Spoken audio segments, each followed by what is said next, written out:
What up, this your boy Kenneth Stones, aka Kofi Weasons, one half of the Dirty Hills podcast, and you are watching the 1130 podcast. Not 730, but he is 730. But you watching my guy Dre from the 1130 podcast. Man, make sure y'all hit that like, share, subscribe button. And this is Dirty Hills Approved. I'm from the city, DC, that's where I'm from. 1130 podcast, Dre and Willsy is the one. Let's get it, yeah. Who with me? Let's get it, yeah. No, who with me? Yeah. I'm from the city, DC, that's where I'm from. Let's get it. 1130 podcast, Dre and Willsy is the one. He the one, nigga. So let's get it, baby. Yo, what it do, everybody? It's your man Dre, aka Dre on Wheels. This is episode 63 of the 1130 podcast, Talk Pro Wrestling. What's goody? How everybody doing out there? Yes, it is Friday, you guys. We made it back to the weekend. We made it back to time to talk some pro wrestling with your man Dre, aka Dre on Wheels, man. We are here. What's going on with everybody? I hope everybody's day is going well out there. Good morning, good night, good afternoon to all my listeners all across the world. You dig? Wherever you're listening to me at, on iHeartRadio, Apple Podcasts, Google Podcasts, Spotify. Man, even if you're watching on YouTube, you see I don't have my shades this week. So we're going to try something different or, I'm looking for my other shades, but I couldn't find them. But hey, man, it's Friday. It's the weekend, man. We're going to do it like that and keep it smooth, you guys, man. But yo, I appreciate everybody who's joining me this week here on Talk Pro Wrestling, man. It's going to be a fun episode, you guys. For real, really going to be a fun episode. But before we get into the show and everything, you guys, I got a cool guest, you guys, lined up. He's returning back here to the 1130 podcast, Talk Pro Wrestling. Yes, my guy Gator Live. Yes, he was the co-host of the whole month of May, you guys, man. And yo, I'm bringing him back. He's here, man. We got a lot to talk about. It's so much, man. For real, Gator's going to be joining me in just a bit, you guys, in just a bit. But yo, man, like I said, appreciate everybody who's joining me. If you're watching on YouTube, you dig, man. If you're new to the 1130 podcast YouTube channel, make sure you go subscribe to the 1130 podcast YouTube channel so you can get all the great content. Like, leave a comment and share it. And also, you guys, don't forget to follow the 1130 podcast on all social media platforms. But you guys, man, like I said, man, got a cool show and it's Friday, man. And I got a great guest, you guys, returning. My guy Gator Live. He's going to be joining me in just a bit. But you guys, man, a long week, man. If you was joining me this past Wednesday on EB Radio over there, man, and I'm just chatting about, my whole entire weekend and the road trip and everything, you guys, man. Man, it's been a long week. I'm excited to be back here with you guys, man, because, man, every Friday we're going to talk some wrestling, and we got a lot to talk about this week. Yes, man, it is a whole lot. From the fans is back. The fans are back, you guys. The fans are back, you guys. Yes, man, I'm excited, man. They returned last Friday for SmackDown, you guys. We saw them this past Sunday at Money in the Bank, we're gonna dive all into and recap, you guys. And also, we seen them at Monday Night Raw, you guys. As far as WWE goes, the fans are back. We seen them in Impact. Also Impact also was Slammiversary this past Saturday. What I meant to say was AEW. We seen them for quite a time. But you guys, man, yo, we're gonna get into all of that, you guys, and more. But we're gonna start it off with some huge news, you guys. Yes, for everybody who know me, man, and been on the podcast or whatever, know I'm a huge The Rock fan. Yes, Dwayne The Rock Johnson, huge rumor mill, man. There's a lot of rumors going around, I guess, man, man. But, hey, we got to let it see it play out, We got to see it, wait and see it play out. But you guys, huge rumor mill that's going around, you guys. The Rock, yes, Dwayne The Rock Johnson is indeed confirmed for this November Survivor Series. Yes, you guys, it is going to be the 25th anniversary of The Rock, you guys, which he debuted at Survivor Series. Some time ago. I think it was 95? 95? I think it was 95 or 96. He debuted at Survivor Series. I'm a big Rock fan. How do I don't know that? But yeah, he debuted at Survivor Series, you guys, and as Rocky Maivia, and man, 25 years later, he's Dwayne The Rock Johnson, he's DJ, he's Dewey, however you want to call him, you guys. But yeah, The Rock goes down, man, as one of my favorite wrestlers of all time. Where Survivor Series is going to take place, that is to be announced, you guys. It may look like they may take place at the Barclays Center in New York. Don't know yet. Speculation is still going around. Where Survivor Series is going to take place at, you guys. But that's going to be huge news. It's going to, of course, be his 25th anniversary celebration of being what a WWE superstar, I guess, for the, I guess, better half of the first 10 years, maybe, I don't know. But hey, man, I appreciate The Rock and everything he did, man. It's never probably going to be another bigger star than The Rock in pro wrestling, though. But man, hopefully, when he, get there, and that's going to be the start, the niche to hopefully the Roman Reigns thing, man. We got Cena, which we're going to get into all of that, man. Cena is back, you guys. He returned that Money in the Bank this past Sunday, man, oh man. So yeah, man, like I said, The Rock, you guys, is possibly confirmed, you guys, for this Survivor Series. He may not wrestle. He just probably gonna come up, pull a 25-minute promo like The Rock only can, because only The Rock can. All that energy in the building, man. I know all my older listeners, who listening this week, man,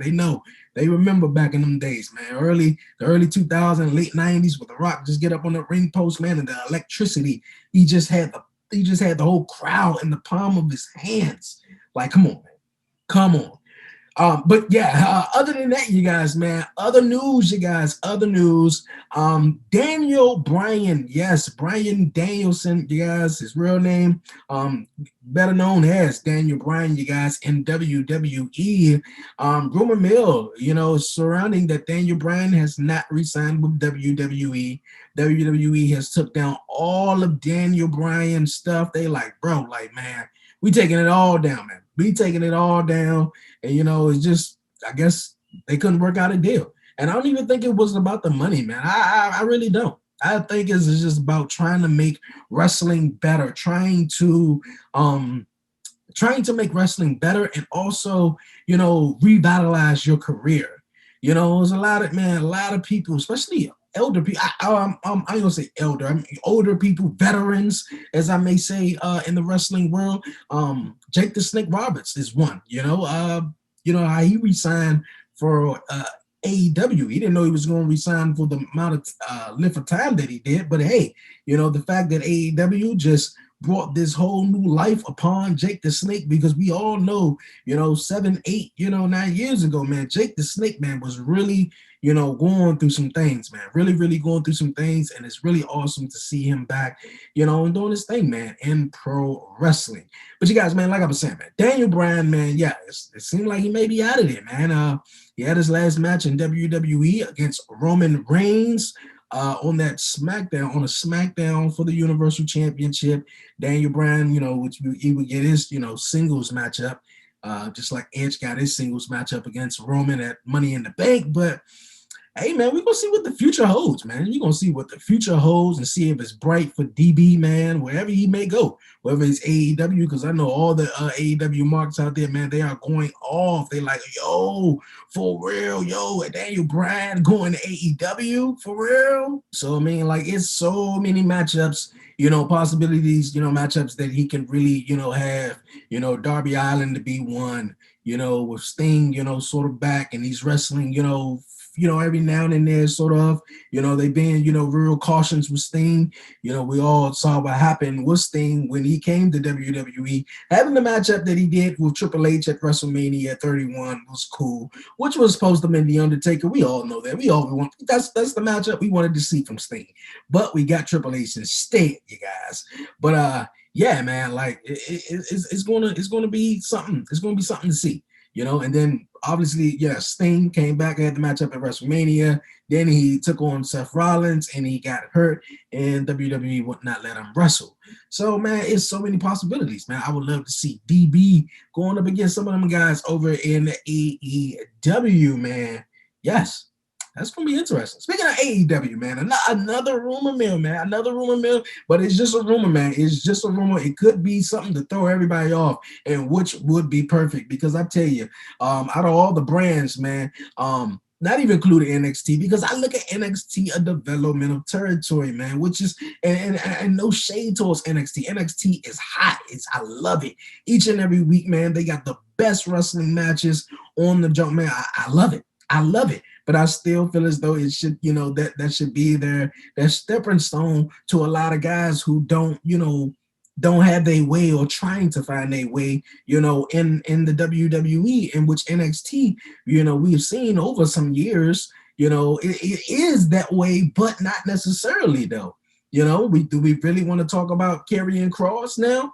He's NXT champion, made his huge debut on Monday Night Raw this past Monday night in Dallas, Texas. They sold out, as anybody didn't notice, they sold out Friday night, Sunday night as well for Money in the Bank, you guys. Monday night, they didn't sell out. We all know that's sort of, I guess, the least watched brand or a 10 brand, I guess, because it was an event that's going to be in ATL in Atlanta that WWE canceled because of low ticket sales, so man, but yeah, like I was saying, man, Karrion Kross, you guys, made his debut on Monday Night Raw, you guys, and he lost to Jeff Hardy. Now, a couple of weeks ago, they were bringing Karrion Kross and Bronson Reed up to WWE on the road, to test them out, see what they got or whatever. Obviously, they like the Karrion Kross, and he was on Monday Night Raw, made his debut, you guys, and not only making his debut, he fought Jeff Hardy, who returned to Monday Night Raw with his old famous theme song, No More Words. I hope I'm saying the theme song right, man. I love that theme song. I remember when Jeff Hardy became the WWE champion. I was talking to my guy Sam last week, how he missed out, just coming back into wrestling because, he slipped out of it for a while and he missed out when Jeff Hardy became champion. And I remember when he became champion two nights after he became champion, they were in Baltimore, Maryland. And I was like, yo, man, I'm going to go. Obviously, come on that Friday, but Jeff Hardy celebration, man, that joint was lit. And that song, man, I love it. But yeah, man, he lost to Jeff Hardy, though. Everybody was just like, wow, man, they burying Karrion Kross. They bury him, yo. They really bury him. Yo, man, I don't think they really are, though. Could he have maybe won against someone else? I really don't know. To Jeff Hardy, though, you seen the reaction that Jeff Hardy got when he came out, though. Maybe Karrion Kross was supposed to win. But, the reaction that Jeff Hardy got and then the theme song he got, they wanted to hear that, I don't know. It's a whole lot, man. I really don't even know. But, hey, it's cool. We need some more fresh, new talent on Monday Night Raw. Hey, you guys, man, I know I said my guy Gator Live is going to be joining me here this week on the podcast. Yes, he will be, man. He is handling something, and he's going to be joining me here in any bit, you guys. But I'm gonna keep it under lock. I'm gonna keep the Uso Penitentiary locked down here this Friday on Talk Pro Wrestling. So you guys, whenever my man Gator Live get here, you guys, man, yo, we gonna chop it up with him, you guys. But we gonna keep the ball rolling, man. We're gonna keep the ball rolling. CM Punk, you guys. I think I don't know if I mentioned. Yeah, CM Punk is also a rumor. It's supposed to be coming to AEW. We don't know. Like I said, it may be a swerve, so I don't know. We're going to see how this one go, man.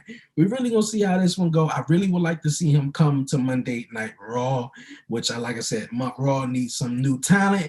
But, yeah, CM Punk and AEW, man, I think would have put a lot of eyes. A lot of people say, man, they really don't care. I really don't care if CM Punk comes back. 2014 when he left, maybe he returned somewhere in there, but man, it's been a whole about 7 years now since he's been gone. Some fans don't care anymore.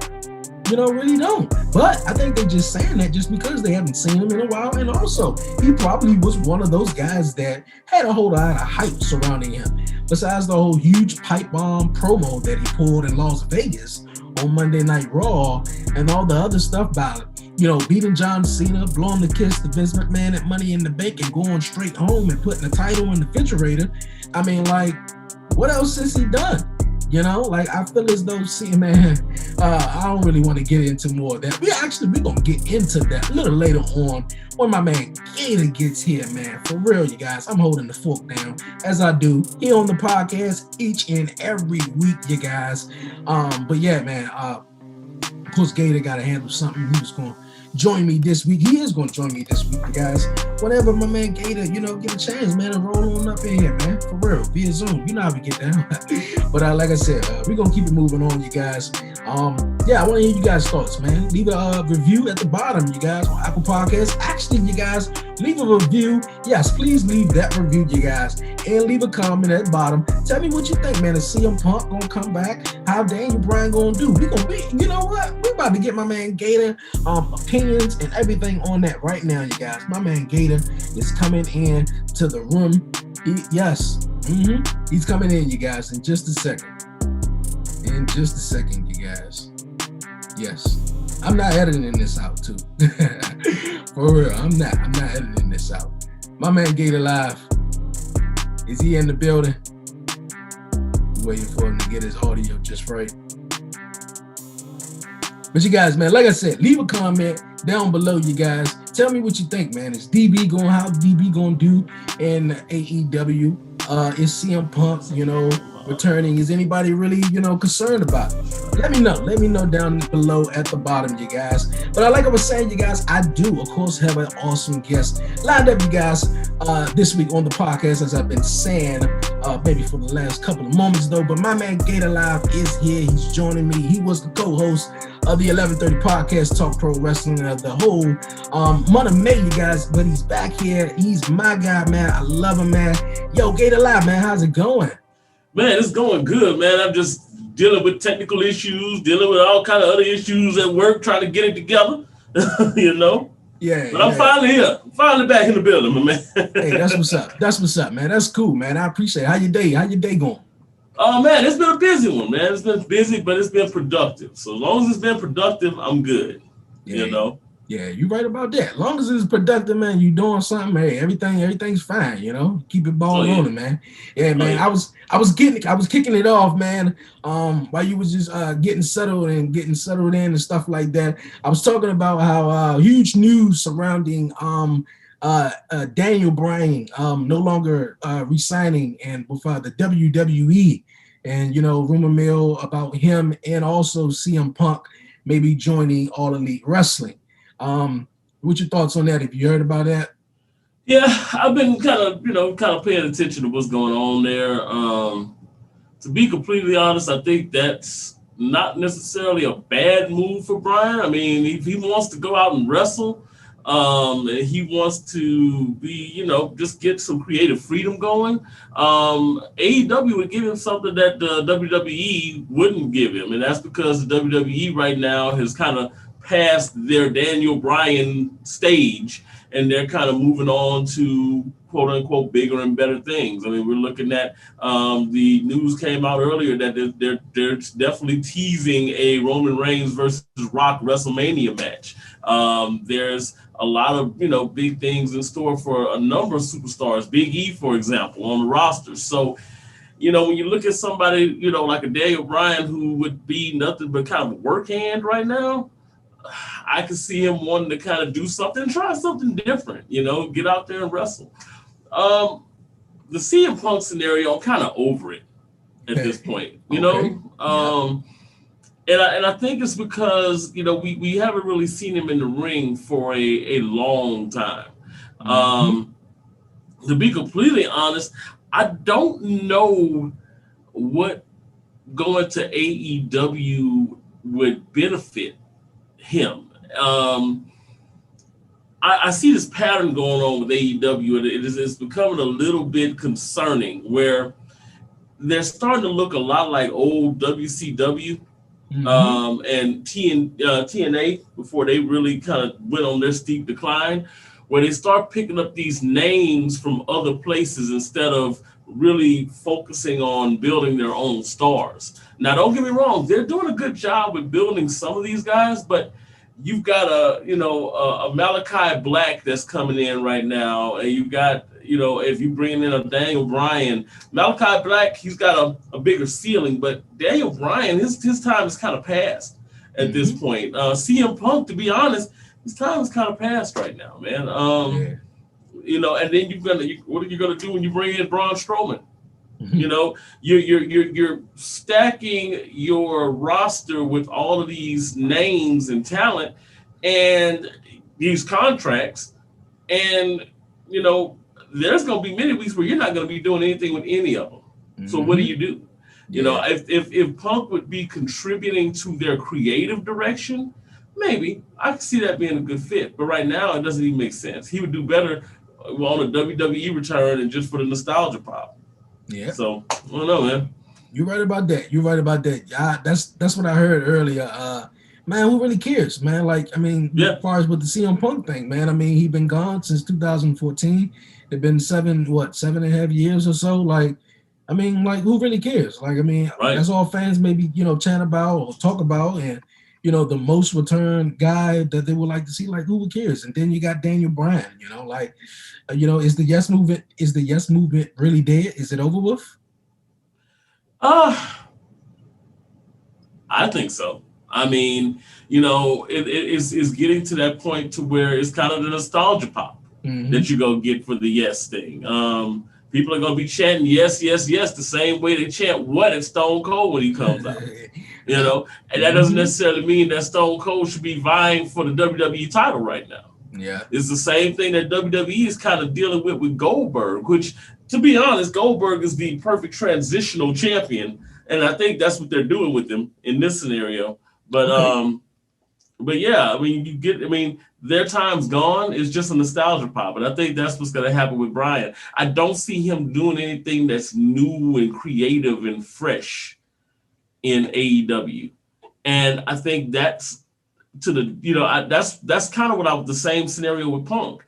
I don't see them adding any value as far as like building new stars unless they're just coming in to put over new guys, which, to be honest, why? Why would you come in and just, I mean, yeah, you love the business, but why just come in and put over people, without any like new, fresh, creative direction? You're just an old guy who's getting beat. You're right about that, man. You're right about that. You made a great point about like this is whole reminding everybody about WCW.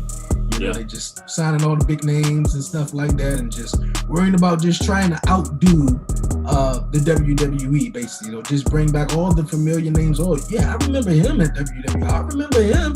So you'll watch, and stuff like that. But I think it's too much, though. I definitely think if anything, if CM Punk, come back or whatever, it may be a swerve. I was just saying, I would love to see him pop up on Raw, which I think Raw needs talent more than anybody. I mean, we seen Finn Balor return. He's on SmackDown. I just seen somebody just post like, the men roster of SmackDown, and it's just talent. Nothing but talent over there. And what Raw got is just they struggling though. They really struggling, man. They really are, man. Don't be surprised if you see Punk show up on Raw though.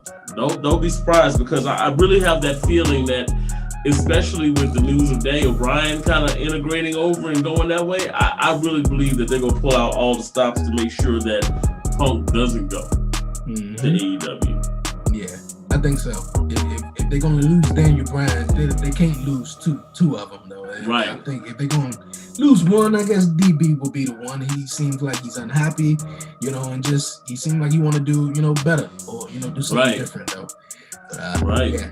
That's that. You also mentioned just a few moments ago, Goldberg. Yes. Yeah. A nostalgia, guy who's, a veteran in the business, returned this past Monday night on Raw, which was speculations before he was returning that he was going to return against Goldberg. Against Bobby Lashley. Yeah. Obviously, they couldn't get Brock Lesnar, so they got Goldberg. So you mentioned he's going to be a transitional champion. that'll be interesting to see. Who would he? Okay, if Bobby was to lose the championship to Goldberg, who would beat Goldberg? Because in my eyes, this is Bobby's Lashley's biggest opponent ever, in my opinion. Like since being WWE champion at that, and I think he needs that. I think even Drew McIntyre, I think, had it. With a couple other guys. I mean, Brock Lesnar, he beat Brock Lesnar. So I mean, like, how does that go? I think they're gonna do it where, because the story is basically writing itself with Big E cashing in on Bobby Lashley.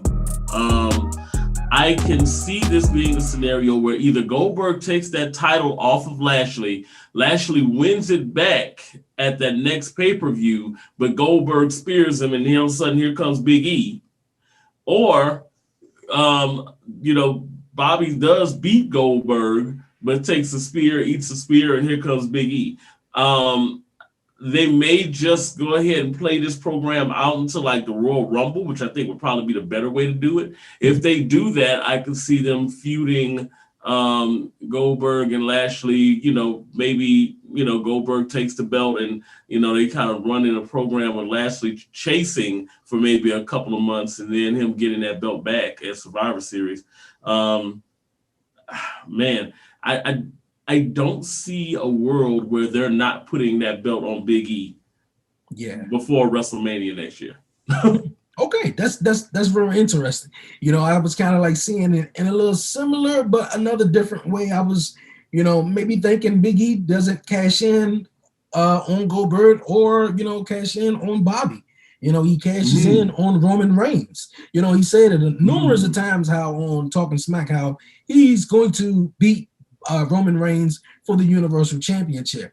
And like I said earlier, I was talking about how The Rock, rumor has confirmed he's going to be at Survivor Series for the 25th anniversary of his WWE debut. So obviously they're going to start milking that right there this coming November. But, if they're going to go ahead and milk that towards a matchup for Roman and The Rock at WrestleMania, the biggest surprise will have Big E to cash in on Roman Reigns after he beat The Rock. Yeah. I think that no one will ever see that coming. I mean, I think many people are speculating, oh man, if Kofi Kingston beat Bobby, is Big E going to cash in on Kofi? Or, now that, it's like so much going on. So, I would say let's hold tight for Big E right now. But Bobby Lashley needs to dominate Goldberg just the way he did as Kofi Kingston and Keith Lee this past Monday night on Raw. Right. You just made a point, though. I think that actually is really good. That may be what the plan is for WrestleMania, because, I can see them maybe running, Rock versus Roman beating Rock, but Rock, doing something at the end of the match. And then all of a sudden, here comes Big E, and you send everybody home happy with The Rock holding up Big E's hand in the middle of the ring. So I can see that. I can definitely see it. Yeah, that I think that'll be, something really great. Just hold on. And the only cash in we had in at WrestleMania was Seth Rollins. So I mean, like, hey, I think that'll be great though, in my opinion though. I mentioned Keith Lee. Of course, everybody was just distraught about Keith Lee coming back to Monday night on Raw, and losing to that fashion that he did. Like I said, with Goldberg and Bobby going one-on-one at SummerSlam, I think Bobby should just like he did Kofi Kingston and just like he did Keith Lee, he should destroy him. And everybody don't want to see Bobby Lashley versus Goldberg. Nobody really wants to see that though. No. But I think he should literally, pick him up, slam him, do whatever you got to do. But do it in a quick fashion and just walk on about it. So we ain't got to waste no more time with that one though. But I mentioned Keith Lee though. How you feel about Keith Lee returning back? It's good to see him back. Is it just me, or do I hate? Does everybody hate bald-faced Keith Lee? Like, I don't know if he could really grow the beard, but even that little piece of beard that he had, I think it made him look a little bit better, man. A little bit tougher. He just looks way too baby face right now, man. I really wonder if they're not in the process of possibly repackaging him, because I don't see throwing him out there to Bobby Lashley as fodder in his first match back out unless you got plans for him to either job for the rest of time, or if you got plans to change his gimmick up a little bit. And maybe that was the catalyst to him changing his gimmick up, because he needs it. He needs it. I mean, I never thought I would say that Keith Lee is not appealing, but right now, when you look at Raw, I don't see Keith Lee being, even with him being who he is, being somebody who's going to bring people into the arena right now. There has to be something else that can be done with him to kind of bring back that appeal that he had while he was in NXT. Right about that. So right about that, you guys, man. Want to see more from Keith Lee. Really do. Yeah. But you guys, man, we're going to move on here on Talk Pro Wrestling. Yo, man, Gator, man, the fans are back. What was your thoughts when you first saw the fans back at that SmackDown? I think it was, SmackDown last week, man. Man, I think you can tell the energy is different, with the performers too.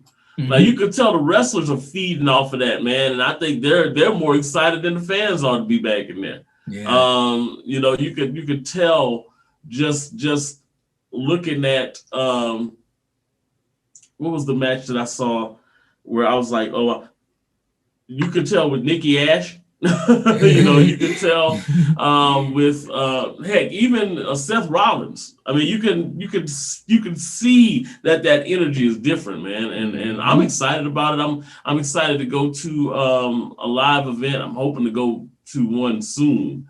Even if I got to make a little bit of a drive just to kind of check it out again and see what it's about. I haven't been to a live match in over maybe around 3 years now. So, man, I'd love to get back in there too. Yeah, that's what's up, man. I can't wait. I think I'm gonna get my tickets to a show. They're gonna be coming here in DC September 11th. It's supposed to be a super show. So yeah, that's gonna be pretty cool. My first event back in about a year and a half. So yeah, man, I'm really excited, man. That Friday night SmackDown, you could tell everyone was excited. I know one person that seems like he just over thrilled when the fans are just back, and that's Kevin Owens. Like, even on SmackDown, Money in the Bank, even WrestleMania, he just, that same reaction when he came out there, he just like, yo, like this, like he just went balls to the walls, like jumped on top of the ladder. It just makes him want to kill himself more. It's just yeah, he do. Like, and then they say, it hurts worse when you don't have any fans there, to cheer you on. So, you got 20,000 fans there. Hell, jumping off a ladder ain't nothing, I guess. But yeah, exactly, man. That adrenaline, man. You get that adrenaline in you, and you ready to go. Like you say, it don't hurt as bad. It's when you going falling down and you hearing crickets. Mm-hmm. Yeah, you're right, man. I'm excited. Really excited to see them back. Well, we got Money in the Bank this past Sunday, which was something, man. It was a very, very interesting Money in the Bank. We saw Nikki Ash, like you just mentioned, Nikki Ash become Miss Money in the Bank. Did you see her winning Miss Money in the Bank? I did not call her winning Money in the Bank. Mm-hmm. I didn't know who was going to win, but didn't call her, and I think it was an awesome moment to see her take it. And immediately when I saw it, I started having those Otis vibes. Like, please don't do this like you did Otis. Please don't have this a scenario where she just is kind of a placeholder for this Money in the Bank briefcase and y'all don't really do anything with it because y'all don't know who to put it on. But as we see, it was more than that, which is great. Yeah, it was great. Did you see her cashing in though? Yeah. Oh, wow. Yeah. I wish I could have been sitting right next to you because I didn't. The whole time I'm like, okay, Becky Lynch is coming out. That's all I kept saying. Becky Lynch was coming out. They put it off to the main event. So I was like, okay. I didn't even think about her. I did. Yeah. Didn't think about her. So my question is, we got to know that Becky's, return is literally right around the corner. It has to be. Mm-hmm. Do you think they're going to try to save that for SummerSlam? I think they are. Yeah. Yeah, I think they are. Because it's interesting because if they save her return for SummerSlam, she can only come back against Bianca, which I don't see that happening, or Charlotte. Nikki Ash winning the title, unfortunately, is the perfect opportunity for them to have Charlotte take it off of her in a triple threat with her, Rhea Ripley, and then have Becky come out and challenge at SummerSlam. Great. Probably what's going to happen. That'll be an interesting way, man, because I was just like, yo, Becky Lynch is coming out. And then once, I saw, her Nikki Ash come out and then she did it, I was like, oh, wow. Like, really? Like, oh, wow, man. That was shocking, man. That was really shocking. I didn't really see her winning Money in the Bank, man. I had really high hopes for Naomi. I said it last week on the podcast. That was kind of like one of my dark horses of winning it. Even with over, I kind of like also not just because of sympathy, because she's my dog. I love her, and she just don't get a lot of opportunities, which a lot of women deserve of them also. But the story surrounding that the fans, bullied her off of Twitter and everything, and accusing her of the whole Jimmy Uso DUI and all that crap, man, was just, it was horrible. But I had her as a dark horse and sort of had Zelina. But neither one of them came through. So it was Nikki Ash. Yeah, I was questioning the whole Zelina thing. I didn't think that it was gonna be her, and I kind of figured it wouldn't be Naomi.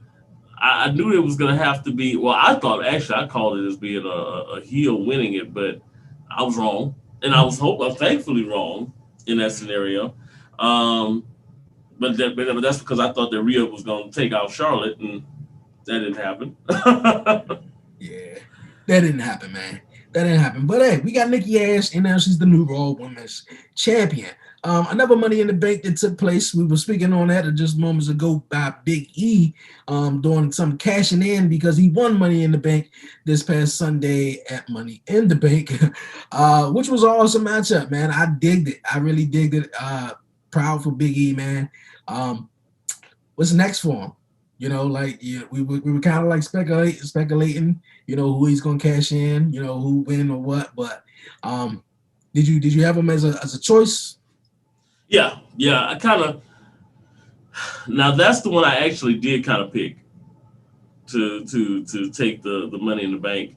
I guess, like you said, the question is, what do you do with him right now? Because you almost don't want him to cash in on somebody. You almost want it to be a match that you can build to.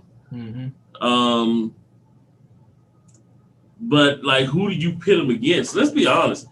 Aside from Lashley, I don't know personally if Big E is a good fit for Roman. I don't know why I feel like that, but I don't know. I just feel like. But then again, who is a good fit for Roman right now? Because he's killing it. And you don't have any horses to put in there that could really go with Roman right now. So I guess Big E would be your only option, to be honest. Unless you decide to, hype up somebody from NXT and bring up, but the only guy you have there is Karrion Kross. And I guess we see what they'll do with Karrion Kross when he comes to the roster. So, that's interesting. I was just thinking of, I seen a picture maybe a couple of days ago. How's it going? And how it was or how it started and how's it going now? Which would be a sort of cool rivalry, I guess. The roles were reversed now. Put him against Dolph Ziggler. We all remember what happened. I think it was maybe 8 years ago when Dolph was Money in the Bank and Big E was as heavy. Put him in a nice feud and, see where it goes for, like something like that. Like, I love how, even though Raw, wasn't all that great this past week. It was what it was, but I love the simple fact they didn't come out of this pay-per-view for Money in the Bank and start talking immediately about SummerSlam. I always think it should be at least a week or two within a pay-per-view, that you just have that show just to be dedicated around, the wrestlers and building stories up. So, I see where it goes, man.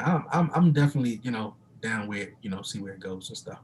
But my pick was Kevin Owens, though. I was thinking Kevin Owens was gonna win that though, because all the stuff that he'd been through over the last year or so. But I thought Big E was a favorable choice, and he was like, Who else was going to win that one though? Right. And I mean, Kevin Owens, I think would have been a good choice too. I mean, my only issue with Kevin Owens is I don't want them to play Owens like Dollar Store Steve Austin. And for a minute, that's what they were trying. That's what they were trying to do.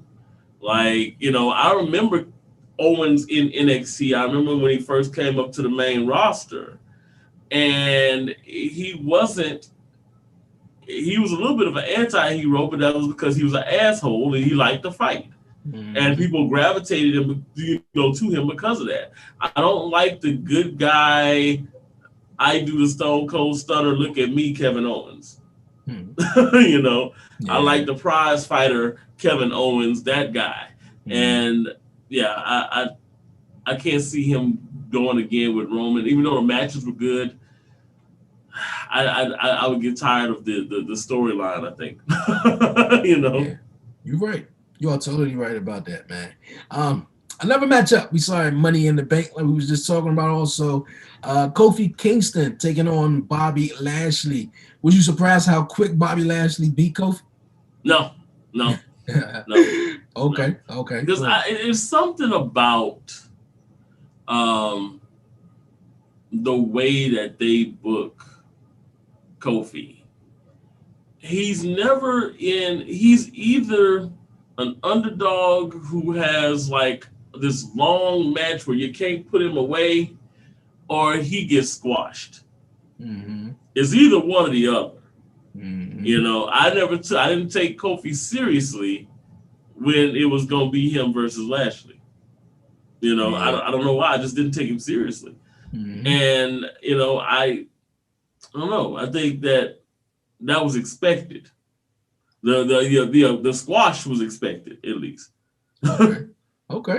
I mean, and me personally, I was just like, okay, yeah, he's really like, whipping his ass right now. Like, yeah. I thought Kofi really didn't get too much in, with it. And I was like, okay, but like I said, after Bobby losing to Xavier Woods and then almost sort of, beating up MVP, was just like, yo, I'm just tired of it. I'm tired of the ladies. I'm tired of the party, and I'm tired of everything. I'm ready to go back to being Bobby.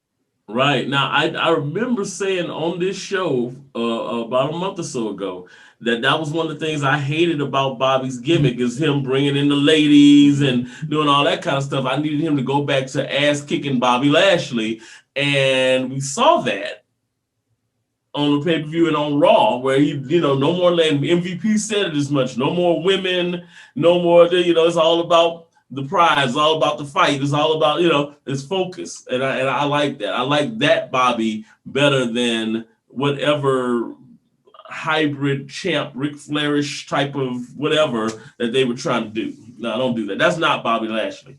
Yeah, that's not. So I'm excited, man. Like I said, I hope he squash Goldberg and just put him away. I hope so. From that. I hope he does. Another matchup at Money in the Bank that was pretty cool though. I'm kind of like seeing where it plays out and where it goes.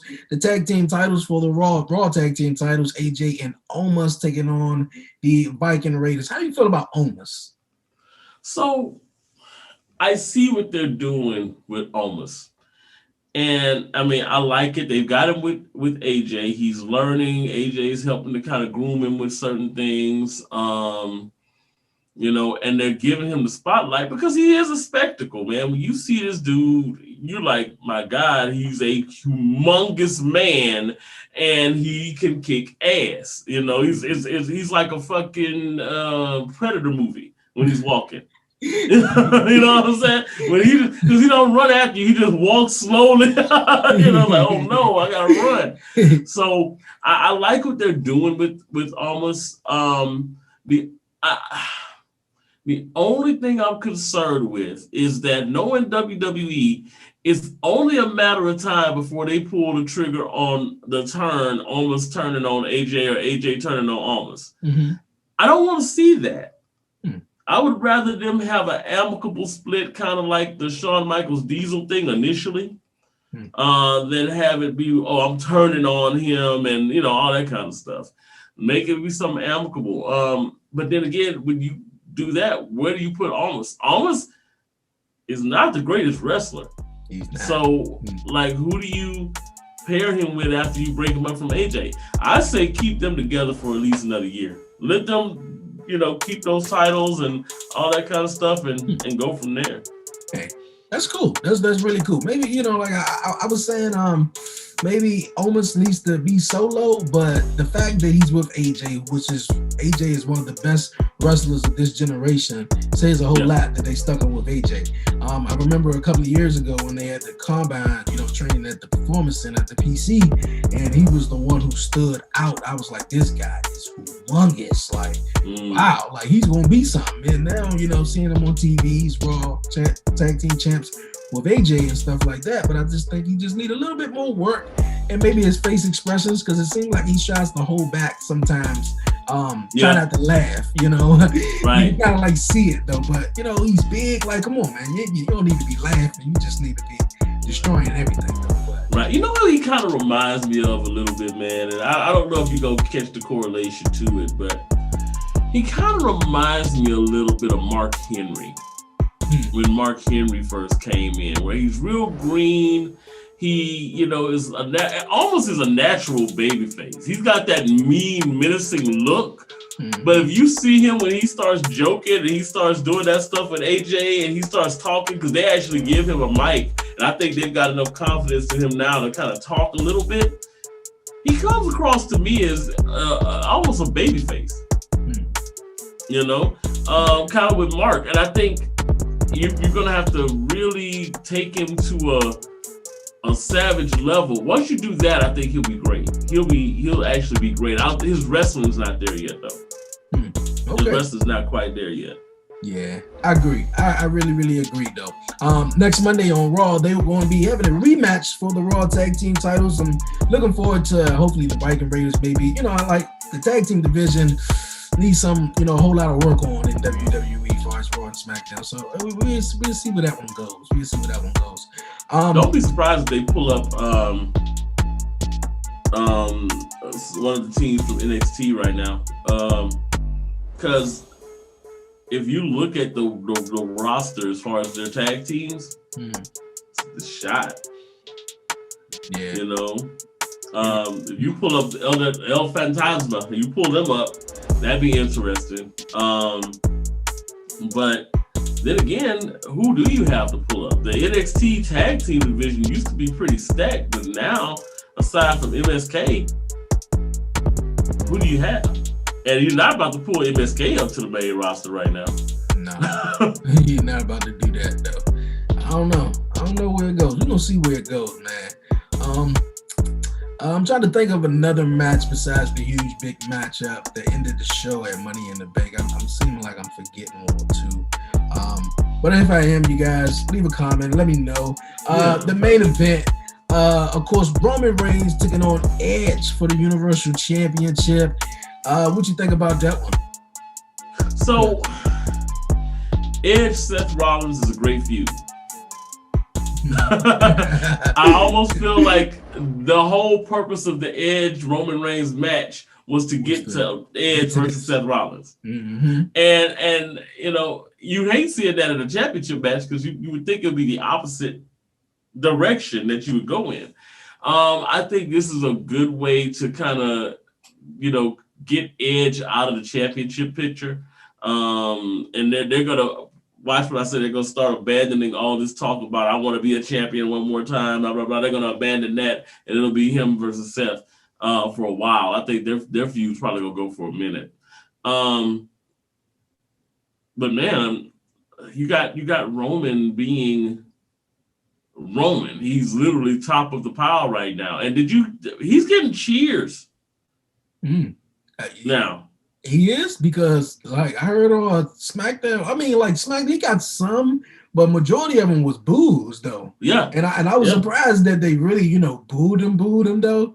And I guess they, I don't know, but yeah. Yeah, he's going to, just his gimmick makes it a desirable thing. Like, you're going to see a lot of head of the table merchandise, flying. You just spoke of Roman Reigns getting cheered. I just thought of something real quick. I don't know if you saw the video that went around on social media where the mom was with her son and she was saying, "I love you, Roman." And her son looked back at his mom like, really? Like really though? Like, really? He's really beating up Edge. He's a bad guy. You love him? Like, come on, Mom. You know how I feel about it. Like, it was so hilarious, though. Oh yeah, but I love stuff like that, man.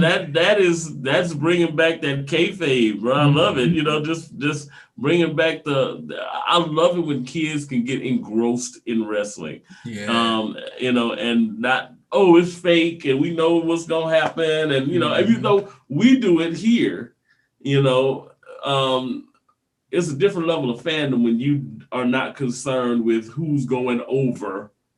You're more concerned about cheering for your favorite guy, you know? Yeah, you're right. You were right, man. And what a matchup it was. Roman, of course, took the W. With Seth Rollins, of course, like you said, came out, did all the distractions and stuff. I was more excited for Seth and Edge than I really was for Roman and Edge. But hey, what a way to get to it. And of course, at the end of the pay-per-view, I saw something coming. Didn't really see man Cena coming out right there though, but Cena's back, man. I'm pretty sure everybody jumped out their seat, jumped off their bed, and everybody, man. Like, ain't seen Cena in a while. Man, it was awesome. It was awesome because, well, first of all, when Roman comes out and he's about to talk, I'm like, something's about to happen. You know, and I was halfway expecting it maybe to be Brock or The Rock or, you know. I haven't heard Cena get a pop like that in years. And even, you know, I always talk about the guys across seas, the European podcast people and, you know, the YouTubers. I always talk about them, you know, and they, you know, they were doing their reactions or whatever. And even they were like marking out. They're like, oh my God, it's Cena! Yeah! You know, they're like so excited. Yes! I'm like, that's how you know it was a good return, man. And I like it. I like Cena being back for SummerSlam. It does ask the question, though, how long is Cena going to be here? I'm thinking he's probably going to do maybe up until Survivor Series. Yeah, he may do. He may do. I know WWE put out a little Summer of Cena schedule where, you know, he's going to be here and there and stuff like that. I said this on the main podcast, and I want to ask you, and which I think is really interesting because someone brought it up. Do you think the Hollywood respects any other professional wrestler trying to come in Hollywood, trying to make it as well as they do The Rock? Because why you think on that? Because you know The Rock always comes out, he always stars in his movies. John Cena, you know, always sort of co-stars or, you know, have some. Yeah, Cena's getting there. To where, you know, they're bringing him in, like, for example, they brought him in this Fast 9 movie. He's got a couple of other big movies that he's gonna be in coming up soon. He just got cast in some movie with Samuel L. Jackson and it's a whole ensemble cast. He's one of the ensemble, which is, you know, pretty cool.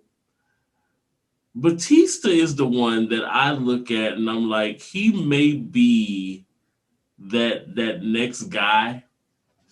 And only because Batista's actually working on his acting.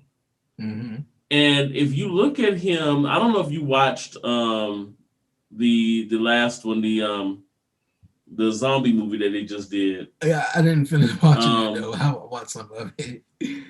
Batista actually is becoming a pretty solid actor.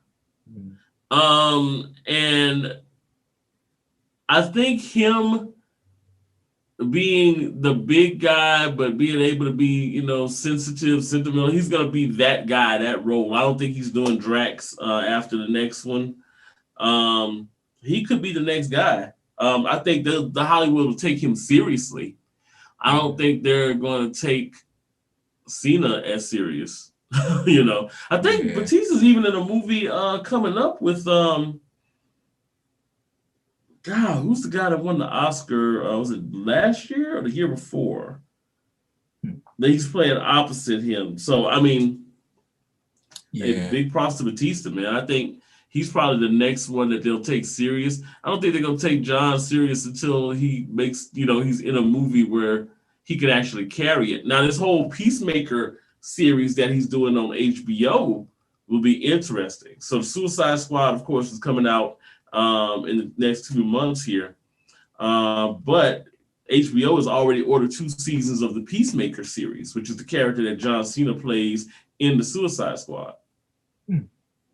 So they've already ordered 2 seasons of it. John Cena's going to be playing Peacemaker in this stuff. So he's going to have some more acting credits under his belt. Maybe Hollywood will take him more seriously. Yeah. Depending on what the ratings for that show are going to be. Yeah. That sounds about right, man. That sounds about right. Do you think they would take John Cena more serious once he's really done with wrestling?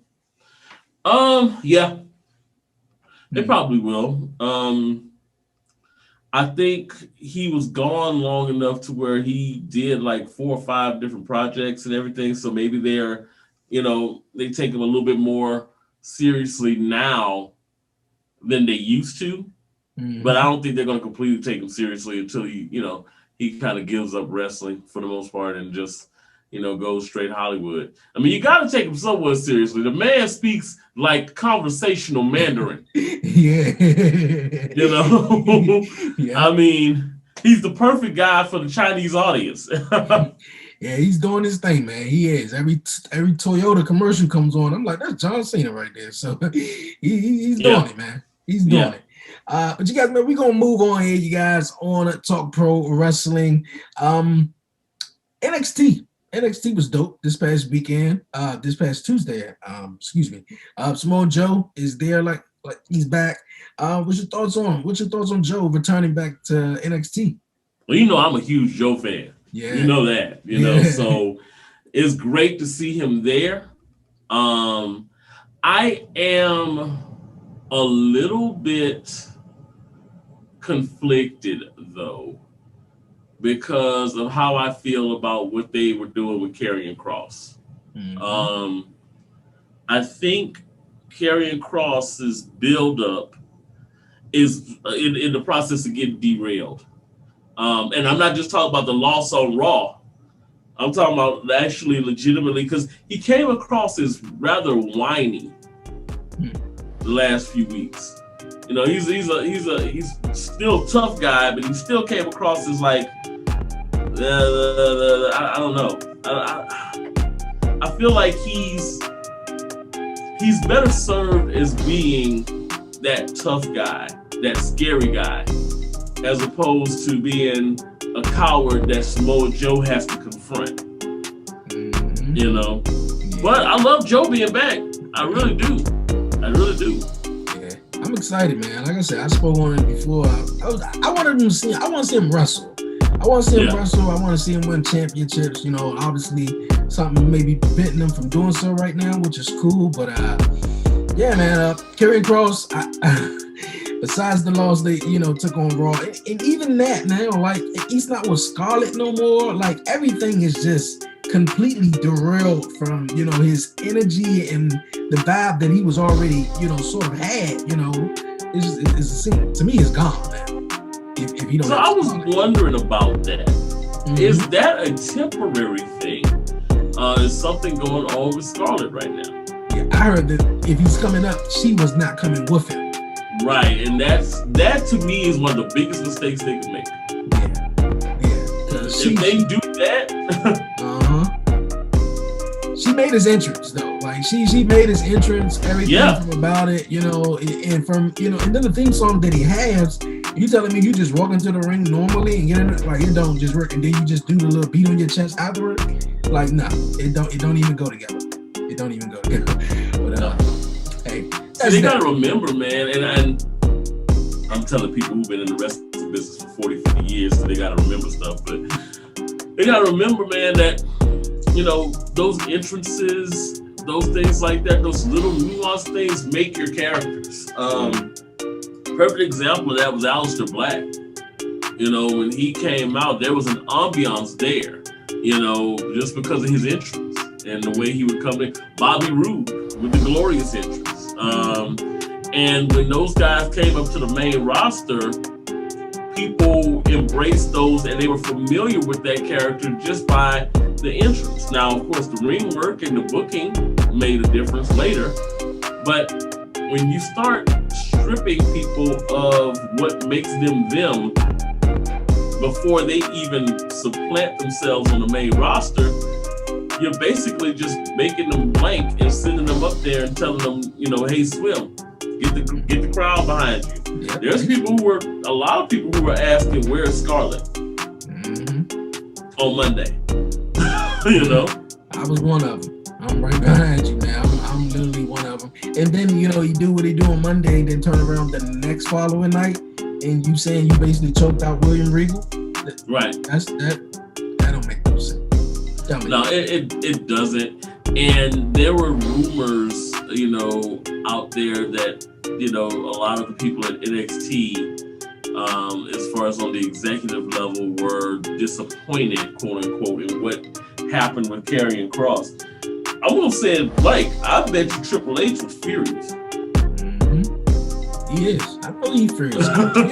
You know what? I'll be furious too, because not only Karrion Kross, you got Chauncey Blackheart and Tegan Knox, who came up on SmackDown 2 weeks ago. And now they just Knox and Chauncey. Like, come on. Like, I what is it? Like, does Vince not like NXT? Like, he just have to drop their name when they come up, dude. Why? So here's what I think is happening. You know how you like get like some ice cream and you know it's your favorite flavor, but you go and you want to add some sprinkles, and then you want to go add some chocolate chips, and then you want to go add some whipped cream, and you fool around and you add too much stuff to where you're like you're eating toppings and there's no flavor to it, or you kind of messed up the whole flavor of your ice cream. That's what's happening, is that they're overthinking these gimmicks as they're coming up, and they're making changes to these gimmicks that they don't need to make. Not everything has to be tweaked, but there's somebody there, and we probably know who it is, who feels like this would be better if, instead of accepting it for being good as it is. And I think that's what's really happening with a lot of those call-ups from NXT. I felt bad in a way for Ember Moon when they called up Shotzi and they, you know, put Tegan Knox. Well, let's be real. Do we trust Tegan Knox right now? No. As far as like, I'm talking about as far as like not being injured. As far as not going out there getting injured, do we trust her to be a full-time WWE superstar on the road? Because she ain't got NXT to protect her. She can't just go and, you know, home every evening and go to Full Sail and then, you know, come home every evening. No, now she's going to be on the road. Yeah. And that, of course, takes a toll on your body.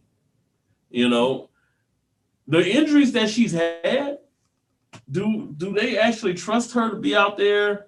I mean, and don't get me wrong, she's in a tag team. That helps a little bit. But I don't know, man. I don't know if I would have pulled the trigger. I think I would have pulled the trigger on Ember first.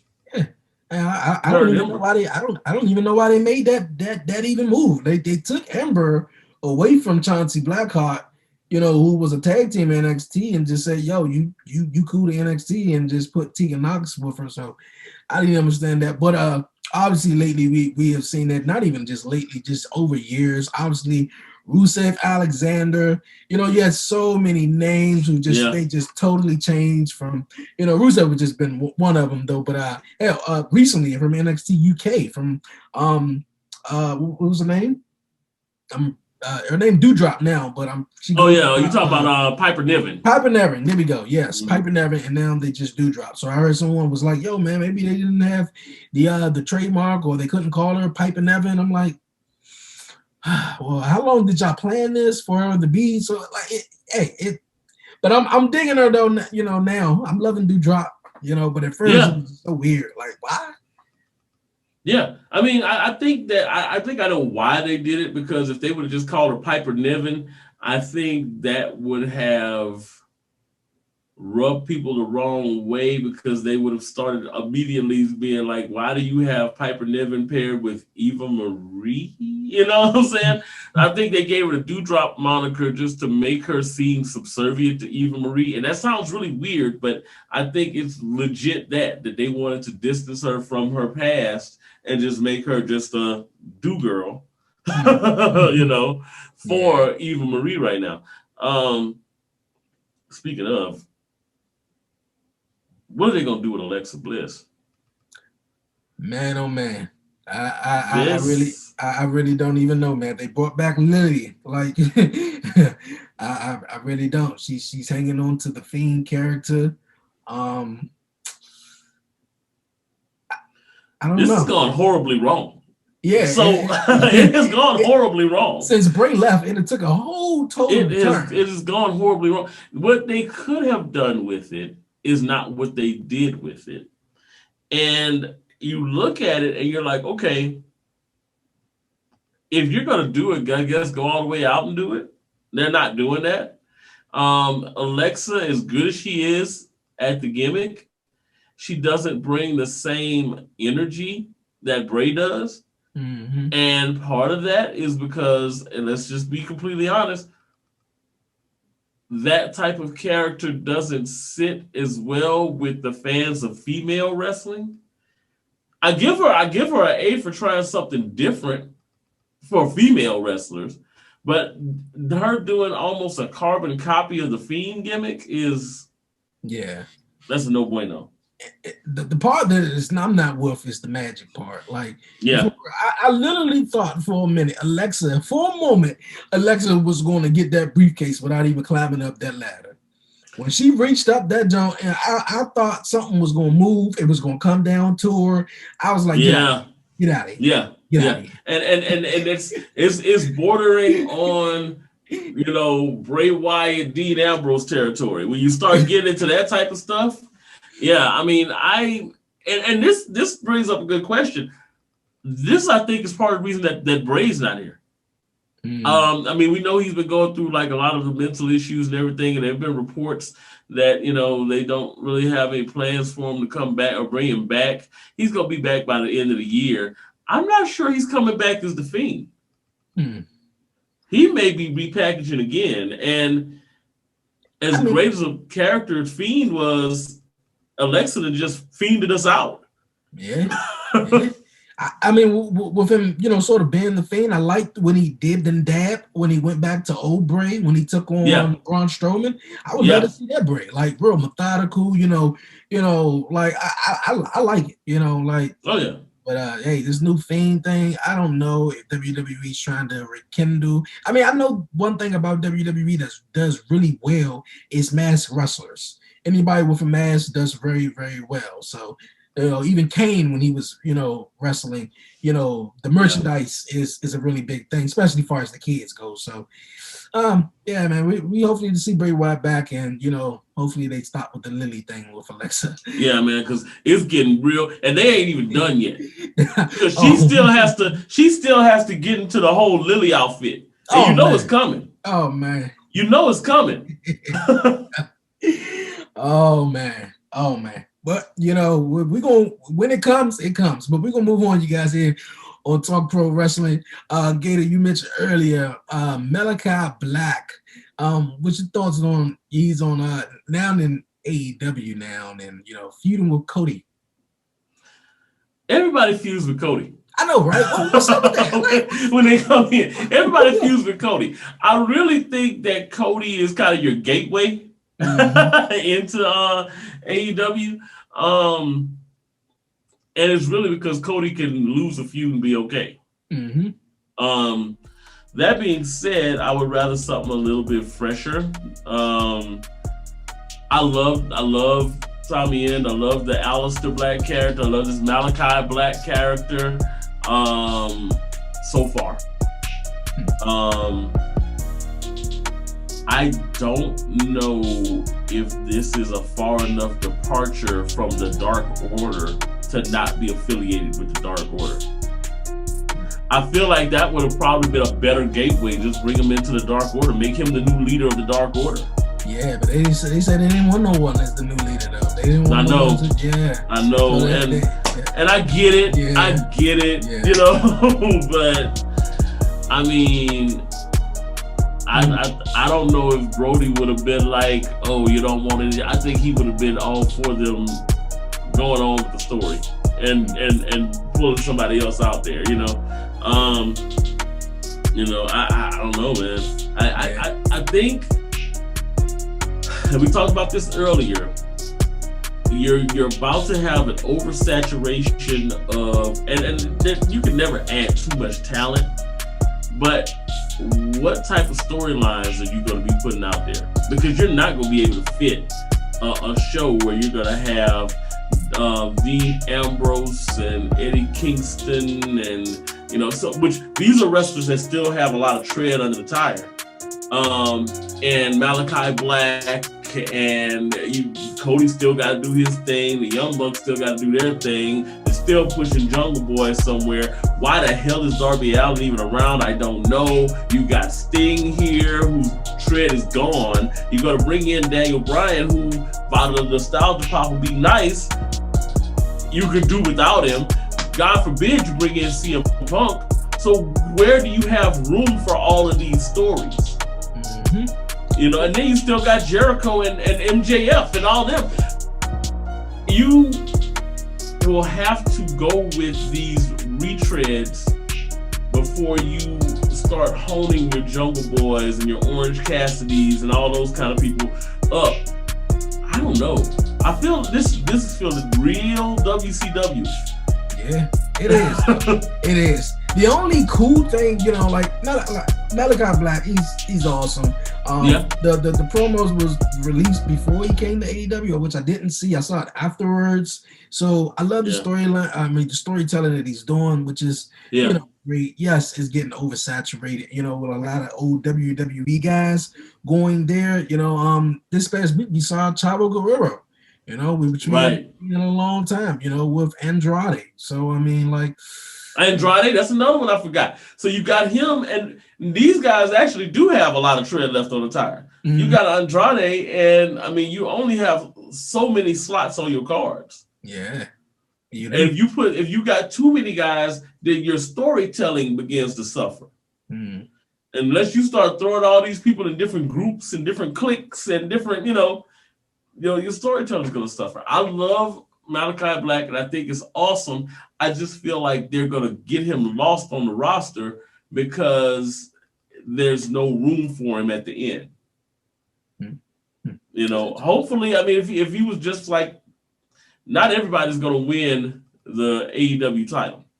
Yeah. And I think a lot of the marks and different fans, they want to see everybody win that title that comes in from WWE. That'll show you were using him wrong. That's what he can do. Mm-hmm. You're not gonna be able to do that with everybody. Yeah. We're gonna see where it goes, man. We're gonna see where it goes. Oh, yeah. What they doing right now was, bringing in all these talent guys, all these, former talent for WWE. What they need to bring is guys more. I'm not saying similar, but guys maybe who was popular, on the indies, such as Nick Cage. I thought Nick Cage was a very, very interesting pick, in this whole little, thing with MJF and Jericho. So I thought it was cool. I really didn't know too much of a Nick Cage before the whole Dark Side of the Ring. So, it gives them, a light side on it. And I think they also did it because the whole huge star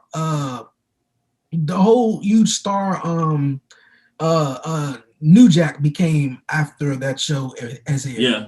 So, like Nick Cage was, the second one. So, I mean, hey, it was fresh. It was badass. He would have never got a shot in WWE, though. I know that much. But yeah, that's that. And I think that was a good move. See, and you're right. Those guys from the indies, like a Nick Cage, although technically it's not the Indies, but it's close enough. Your Eddie Kingstons. Those people I like having those guys on the roster. Names that everybody ain't necessarily familiar with, but who can go, who can talk, who can really elevate your show. Mm-hmm. I'm not so sure Andrade is going to elevate your show. Mm-hmm. You mentioned Eddie Kingston, man. I kind of, gravitated towards him in NWA right before the pandemic. I was watching NWA when it was on YouTube, and I was like, who is this kid, right? Who's this guy? He's pretty cool. But yeah, man, they got a lot of stuff they got to work out up there, Then with a new show coming out on Friday nights, and, it's a lot. It's a lot, and they're moving at a fast pace, too. So, hey, we'll see where it goes. Hey, my man Gator, man, I appreciate you joining me this week here on the 1130 podcast, Talk Pro or Wrestling. Man, anything you want to say, man? Anything you want to, get off your chest, man, before we wrap it up and get on out of here? Man, so I will say this. There's a lot of talk right now as far as, did WWE make a mistake selling all their stuff over there to Peacock? Oh, because, man, there was a lot of issues this week with this pay-per-view scenario. Mm-hmm. Yeah. I think they made the right move, but they made the right move. Yeah. But I'm wondering how long Peacock is going to facilitate all of these things here. How long Fox is going to facilitate WWE. There's a reason why SmackDown is the higher rated show, and that's because they're not going to let that show go down. Mm-hmm. Unfortunately, Raw is the victim. But man, I wonder if they're sitting back like, dang, I wonder, should we have sold to Peacock? I mean, yeah, this was one pay-per-view, but I've been hearing they've been having a lot of other issues as far as online server issues and all kinds of things. Uh-huh. So I noticed Wednesdays on the bump. It was, some technical difficulties. Yeah. It got a lag with it, sometimes, with the Peacock jump. So I don't know. I heard maybe, next year they're going to maybe sell it to Fox and Disney. Or no, Fox and ESPN. That's what I hear too. Which is a better fit, but, this whole Peacock thing was nothing but money. So it is not great. In my opinion, it's not all that great. No, it's not. But yeah, I'm wondering though what the state of WWE is going to be by the end of the year, because with all of these money moves going on and them liquidating folks off the roster and all that kind of stuff, we talked about it before. They're looking like they want to sell it. Mm-hmm. And I wonder if they're gonna sell it. Yeah, hopefully not, but time will tell, man. Indeed will tell, man. Because if they will, we will be talking about it right back here on the podcast, man. Exactly, man. Exactly. Sell it and put Triple H in charge of the creative. Exactly. And everything, and just let it go, man. He's doing a fabulous job with NXT. So. Him and Shawn Michaels and Road Dogg. You got DX running NXT down there. Right? So. I know, right? You wonder why NXT is a good show and have good wrestling. Right. So. Exactly, man. They're killing it right now. Yeah, they sure are. And they just announced that NXT TakeOver 36 will take place the night after SummerSlam, in which this is going to be very interesting because usually SummerSlam takes place on a Sunday and TakeOver is that Saturday. So This is going to be very interesting. That makes you wonder though, what's the actual pecking order right now as far as the most popular show? I know, because because they've been talking about, we're going to do SummerSlam on a Saturday night. They've been talking about that for years. Well, they're finally going to do it. But then you're going to put in NXT on Sunday, the traditional. Mm-hmm. You're supposed to end with the main event, not have the main event and then something else. We all know throughout the Big Four, NXT always steals the show. Yeah. Probably besides WrestleMania, NXT always steal it. Always. Exactly. So, we'll see what they do at NXT 36. Yeah, man, it's gonna be interesting, man. You got a lot of things that are shaking right now on NXT. from everything that Bronson Reed now they're doing that whole thing to, what's going on with Isaiah Swerve Scott and Hits Row, and you got a lot of things going on over there, man. I like it. They're doing some. Raquel Gonzalez is killing it. Hey, man, I think they've got some real heavy hitters in NXT right now. Yeah, they do. Loving what Hit Row doing right now. Hit Row, loving it. Raquel Gonzalez, she killing it. She almost, broke Xia Li ribs this past week on NXT. Everything, man, from MSK to Tommaso Ciampa, Timothy Thatcher, Bronson Reed. Like, I'm loving it, man. I'm loving it. NXT, oh, yeah. This thing, man. Doing this thing. Oh, yeah. Yo, man, Gator, man, I appreciate you once again, man, for stopping past here, man, and, always being a message away, or, just to, come on the podcast, man, to chat wrestling. Oh, yeah, man. I appreciate Definitely, anytime. This is the only time I really get to do a lot of talking about wrestling. So, I love talking about it. I've been a fan for years and years, man, and I love talking wrestling with somebody like you who knows they wrestling, who's been a fan of it for years, who's been on the other side of the coin when it comes to, like, even talking to people, interviewing people, knowing what it means, all these smart terms and things like that, man. The fandom has evolved. I'll just say that, It really has. I like to be talking to people who've evolved with it. Yeah, it really has. Man, it's been awesome, man. It's been fun, man. Appreciate you, Gator, man, for joining me this week, man. On the podcast. Hey, no problem, man. Anytime. Y'all know. Y'all see me, Gator Live _down5, man. Come holler at me. Co-host of the Down 5 podcast. Co-host of the Dope Discussions with Erica podcast. Both of them killing it. Come see me. You know it, you guys. Yo, Gator Live, man, I appreciate you joining me this week here on the 1130 podcast, Talk Pro Wrestling, man. Awesome time, man, each and every week, each and every time that I'm joining you or you joining me here on the podcast, man. I always be tongue-tied and I always be so excited, man. Each and every show, this was awesome. Another banger in the books, you guys. Once again, shout out to my man Gator Live, the co-host of the Dope Discussions with Erica podcast, you guys. Go check them out. All new episodes, you guys. Sundays, check them out. Go follow them and follow my man Gator Live with the Down 5 podcast. Go check them out, man. They do they damn thing, man. So yes, man. Gator Live always bringing his good expertise, man, and great knowledge, into the podcast on Talk Pro Wrestling. So I love it, man. I love it. But you guys, man, like I said, it is Friday, you guys, and the weekend is upon us, you guys. Last Friday, you guys, man, around this time, I was on my way to Richmond, Virginia this week. I'm laid back, man. I'm chilling. Hey, I'm chilling with you guys, man.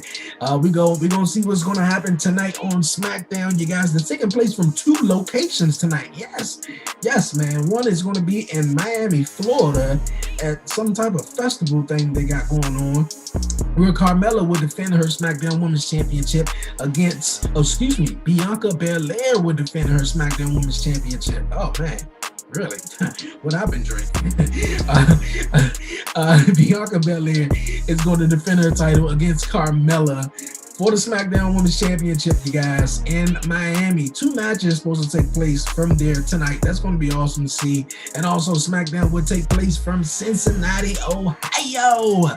So what's going down, man? It is going down tonight on SmackDown, you guys. John Cena is going to be in the house, like I said earlier, with Gator Live. WWE released the Summer of Cena schedule. So, we're going to see, where it goes. I think summer ends like 2 weeks before they come here in DC, September 11th. So, man, I want to see Cena. I ain't seen Cena in a minute.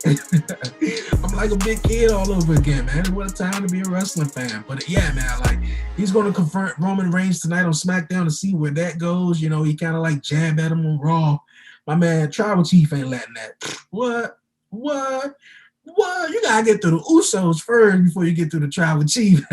My man, Us, both of them, SmackDown Tag Team Champs, 7-time SmackDown Tag Team Champs. You gotta go through the Us first, man. This bloodline run thick, man, for real. It's going down on SmackDown for real tonight, you guys. Check it out, man. I will be checking it out. Also, you guys, man, for my Impact Wrestling fans, I ain't leaving you guys out. Hope you guys checked out Slammiversary, man. I'm about to get into it. I'm about to catch up on it, you guys, right before SmackDown comes on, for real, because Jay White part of the Bullet Club over in New Japan Pro Wrestling, made his shocking debut in Impact Pro Wrestling. Impact Wrestling last Saturday. We seen Mickie James make her return to Impact, and you see that's what she, it seems to be accepted well there, and just can't get it right, can't get the ball right with WWE. So, man, Mickie James, one of my favorite wrestlers, second favorite women wrestler of all time. I'll never forget the matchup they had at WrestleMania 22. When I say they, I mean Trish Stratus and Mickie James, and man, oh man. But yeah, Trish Stratus and Mickie James, man, proud to see her back in Impact, you guys. The fans are returning everywhere as far as MLW, Ring of Honor. I can't wait, you guys. Huge news that I think AEW is supposed to be working with New Japan, Ring of Honor, just everything, man. Like, what a time to be a wrestling fan, you guys. I'm excited. I know you guys are excited, you guys, because man, it's the weekend, and I'm about to go ahead and relax and chill, you guys. I'm about to head on out of here, you guys. But before I do, you guys, you know what time it is, you guys. Don't forget to follow the 1130 Podcast on all social media platforms. Follow me on Twitter at the 1130 Podcast. Follow me on Instagram at the 1130 Podcast. Like the 1130 Podcast on Facebook. So basically, yes, follow the 1130 Podcast on Facebook, Twitter, Instagram. You know it. And also, you guys, subscribe to the 1130 Podcast on YouTube. You dig? Yes. Leave a comment, like it, share it. Yes, man, for real. It really, really helps, man.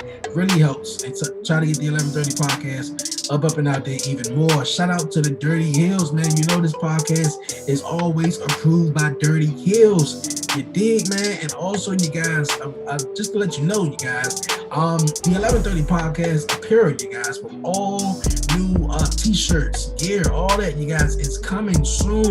So be on the lookout. Follow the 1130 Podcast on social media so you can be able to get your t-shirt, you guys. If you support the 1130 Podcast, get your t-shirt, man, for real. The 1130 Podcast apparel is coming soon, you guys. Yes, if you would like to be a guest here on the podcast, email me. That's the 1130 Podcast at gmail.com, or just DM me on social media so we can work, man, for real. You know how we get down, man. Yes.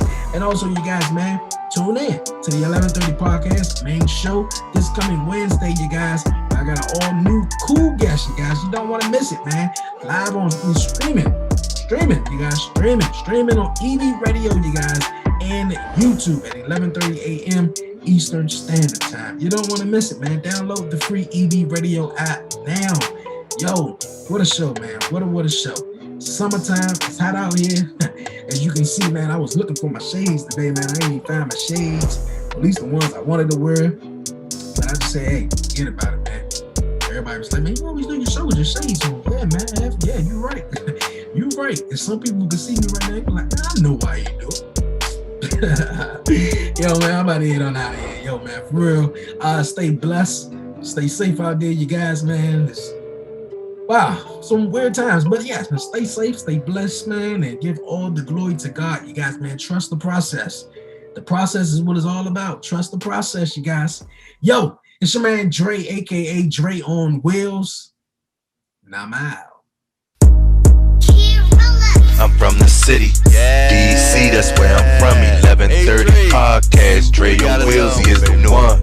Let's get it, yeah. Who with me? Let's get it, yeah. Who with me? Yeah. I'm from the city, DC, that's where I'm from. Let's get it. 1130 Podcast, Dre on Wheels, he is the one. He the one, nigga. So let's Breeze, baby.